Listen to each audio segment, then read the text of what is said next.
A horrifying scene unfolds right in front of two Milwaukee police officers. A man opened fire on a crowd with some serious firepower. Our Brandon Cruz was there shortly after the shooting. He is live now with some new information for us. Brandon?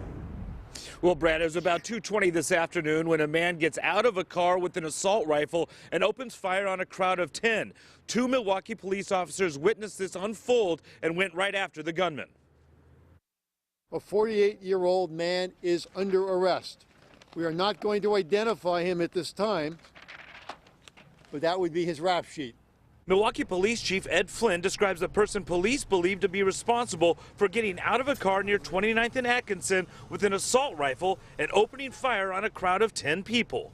Without warning, he opened fire. Subsequently, we would recover over a dozen shell casings in the Plainclothes officers witnessed the shooting and began following the gunman as he drove away and then stopped blocks away on 25th Street. He fled through several backyards. The pursuit lasted over 2 blocks. There he was arrested after a police canine bit him on the arm and the leg. When he was arrested, the 48-year-old man was not armed. Instead, police found this Chinese-made 7.62 semi-automatic weapon and 30-round banana clip in the car the man was driving. Mercifully, only 2 people were shot. We didn't have a mass murder.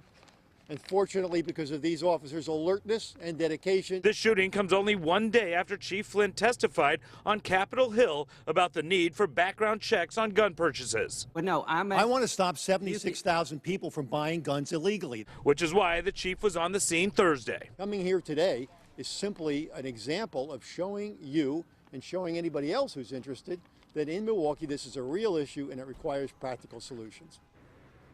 And Milwaukee police are not releasing how the victims are doing at this point, only saying that they were taken to an area hospital. Now, the alleged gunman was also taken to a hospital where he was treated for dog bites after the K-9 unit got him down. Reporting live in Milwaukee, Brandon Cruz, Fox 6 News. Brandon, I suspect if you had this information, you would have shared it, but did the chief indicate at all if they think this person knew the people he was shooting at? He doesn't know any of that at all. At this point, when we spoke with him this afternoon, he was still in the middle of the investigation, and they're hoping, obviously, to find that out as the investigation goes on. Sounds like something Fox 6 will follow up on tomorrow. Thank you, Brandon. And as Brandon just mentioned, yesterday, Police Chief Flynn was speaking in Washington, D.C. in support of an assault weapons ban. Tonight, Flynn once again took his message to the national stage. He was on Anderson Cooper 360 on CNN. Flynn talked about universal background checks and about banning assault-style rifles. He also criticized the senators at yesterday's hearing. Yesterday at that hearing, I was appalled at the number of senators who are so worried about gun owners' rights they couldn't stick around for the testimony of the people from Newtown. I was appalled. How do you call yourself a public servant and cast aside their testimony? It matters. Saving lives matters, and they seem disinterested in that construct.